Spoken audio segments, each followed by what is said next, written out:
Hello world, it is Wednesday, November 17th, 2021, and here in Defiance, Ohio, it's kind of an overcast day, overcast morning, I should say, but it's quite warm. It was 54 degrees when I got up to go running this morning, and I think it's supposed to be in the 60s today, but then heading back down to normal over the next couple days. The devotion for today is entitled Redeeming Holy Judgment, written by Matt Laney. And Matt bases the devotion upon Psalm 96, verses 10b through 11a and verse 13, New Revised Standard Version. God will judge the peoples with equity. Let the heavens be glad, and let the earth rejoice, for God is coming to judge the earth. God will judge the world with righteousness and the peoples with God's truth. And Matt writes, you might recoil at the idea of divine judgment. I totally get that. Who wants or needs supersized judgmentalism? It was not long ago when AIDS was announced as God's judgment on same-gender loving men. Some said 9/11 was God's judgment on the nation. Today, 44% of Americans believe the pandemic is God's judgment. Based on these and many other negative experiences, we may have conflated judgment with condemnation instead of a more appropriate and biblical conflation of judgment with justice. In Hebrew, justice and judgment are the same word, mishpat. Whenever you see judgment in the Bible, you could legitimately substitute justice. In order for God to be a God of justice, God first has to judge what is just. There is no true justice without good judgment. In the passage above, God's judgment is anticipated and celebrated. Why? Because God is not judgy. God judges with equity, righteousness, and truth. God looks out for the poor and the dispossessed. Who wouldn't celebrate that? Especially those who have been historically marginalized and disadvantaged.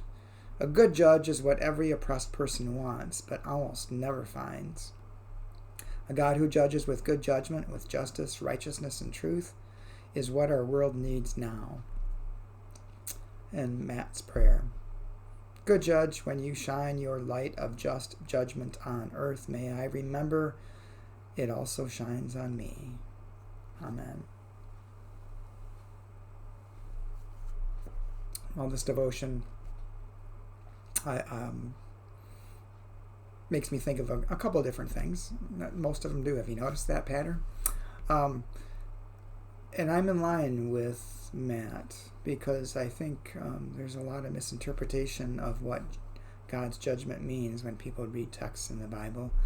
Many Christians read it as if God is judging whether we are adhering to the rules as they understand them from the Bible.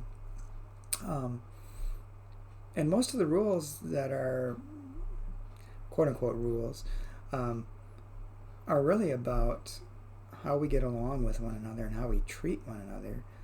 And anytime there's some mistreatment in the Bible, it's usually a pointing out of how the most vulnerable in the world are being mistreated, and that's what we're going to be judged on how we've treated them. So I think this devotion really is a point to stop and think about what we're really reading in the Bible, and may indicate that the important thing is to look at the overall picture of the Bible rather than individual verses or segments of it. What is it trying to do? What is the purpose of the entire text? That's an important thing to think about when you're analyzing individual verses or even portions of verses. God cares for the least and the lost, and God cares that we care about them as well. Hope you have a good day, and I will talk to you again tomorrow.